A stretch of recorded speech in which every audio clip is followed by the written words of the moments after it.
Hello my dear hello my dear students. आज हम पढ़ने वाले हैं electromagnetic induction. We will discuss about electromagnetic induction. क्या होता है इलेक्ट्रोमैग्नेटिक इंडक्शन? और स्टेट ने ये प्रूफ किया कि कोई भी करंट कैरिंग कंडक्टर होता है, कोई करंट कैरिंग कंडक्टर होता है, वो अपने चारों ओर मैग्नेटिक फील्ड क्रिएट करता है। Any current carrying conductor create the magnetic field in around it. तो उसके बाद आए बायोसेवर्ट। बायोसेवर्ट ने यह प्रूव किया कि कोई करंट कैरिंग कंडक्टर जो है मैग्नेटिक फील्ड कितना क्रिएट करता है। यानी कि बायोसेवर्ट ने यह प्रूव कर दिया कि कोई धारावाही चालक जो है अपने चारों ओर चुंबकीय क्षेत्र का निर्माण कितना करता है।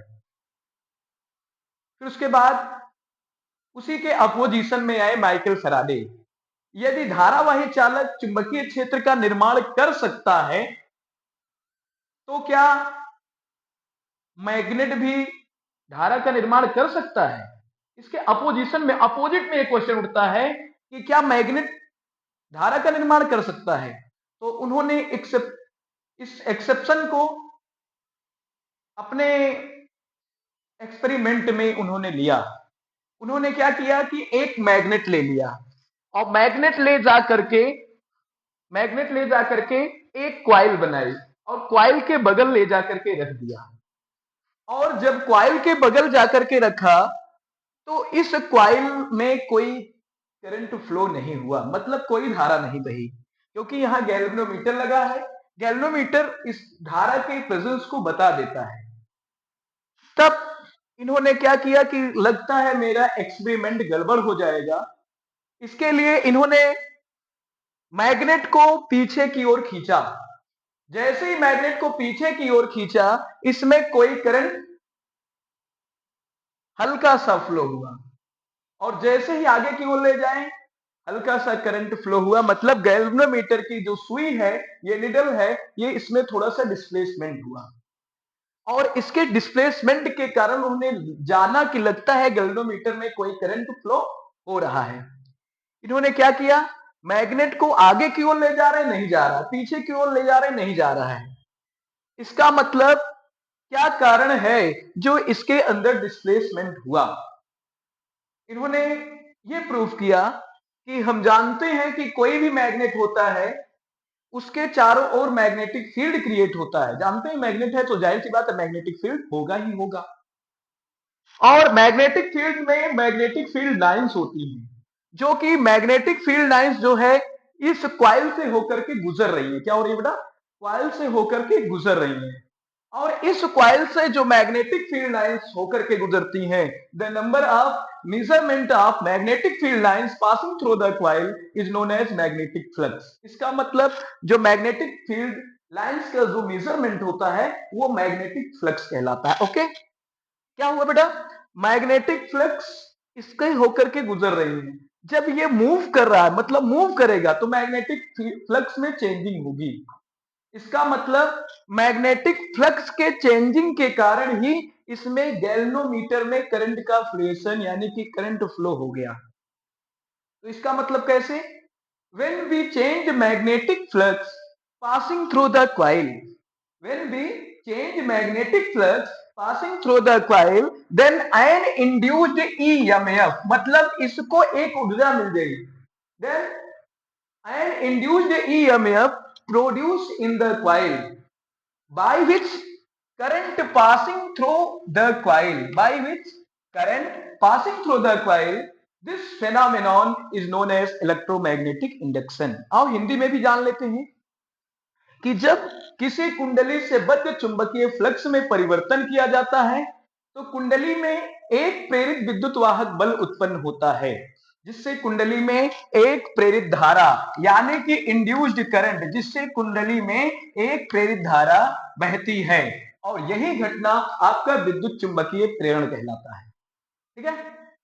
यानी कि जो इंड्यूस्ड करंट का जो प्रोसेस है वो मैग्नेटिक फील्ड के यानी कि मैग्नेटिक फील्ड या मैग्नेटिक फ्लक्स के परिवर्तन के कारण ही होता है। अगर मैग्नेटिक फ्लक्स में परिवर्तन करना बंद हो जाए, मैग्नेटिक फ्लक्स में परिवर्तन होना बंद हो जाए तो इसमें इंड्यूस्ड करंट जो फ्लो होता है वो भी बंद हो जाएगा, यानी कि हमारा जो इलेक्ट्रोमैग्नेटिक इंडक्शन है वो चौपट हो जाएगा। तो इसके बारे में किसने बताया था? माइकल फैराडे ने, कि when we change magnetic flux passing through the coil, then an induced EMF to produce in the coil by which current passing through the coil, this current is known as induced current. This phenomenon is known as electromagnetic induction. Okay? फिर Faraday's law of electromagnetic induction, first law, क्योंकि Faraday's ने दो law दिया है। First law ने क्या दिया है? जो इलेक्ट्रोमैग्नेटिक इंडक्शन का डिफिनीशन है ज्यों का त्यों दिया है। कौन सा डिफिनीशन है आप बताएंगे? आप नहीं बता पाएंगे, हम बता रहे हैं।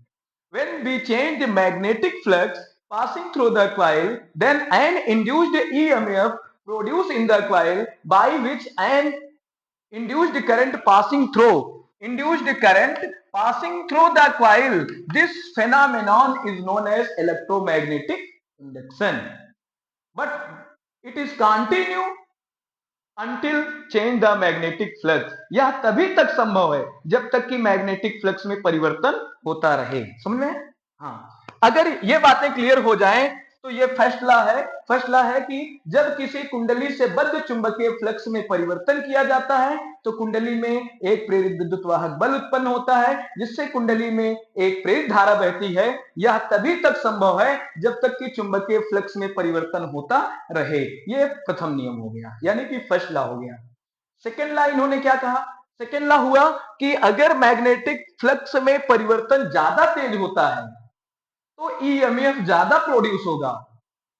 यहां पॉइंट वाली बात है, अगर मैग्नेटिक फ्लक्स में परिवर्तन ज्यादा होता है तो ईएमएफ ज्यादा प्रोड्यूस होगा, यानी कि the negative rate change of magnetic flux is directly proportional to the EMF of the coil. यानी कि अगर यहां पर मैग्नेटिक फ्लक्स φ1 है और चेंज होकर के φ2 होता है तो हो जाएगा φ2 माइनस φ1 इज इक्वल टू, मान लिया जाए कि क्या होगा, इनमें जो परिवर्तन हो जाए वो d5 हो जाए, और d5 परिवर्तन जो होगा वो t2 माइनस t1 समय में, मतलब dt टाइम में d5 परिवर्तन होगा।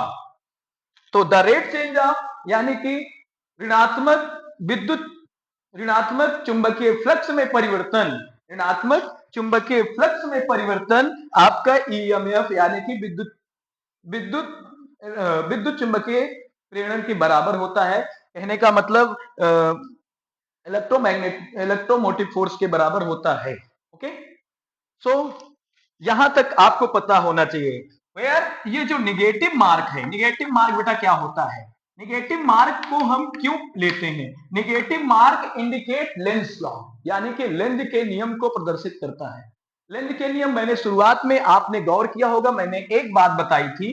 क्या बताई थी? कि कोई भी करंट हो या ईएमएफ हो, वो क्या करता है? वो मैग्नेटिक फ्लक्स में परिवर्तन का विरोध करता है। क्यों करता है?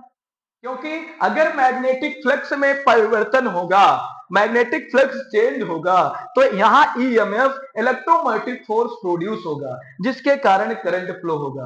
तो इसका मतलब लेंज ने क्या कहा? लेंज ने कहा कि the direction of induced EMF and induced current is always opposite by which itself produce. यानी कि किसी सर्किट में या किसी कॉइल में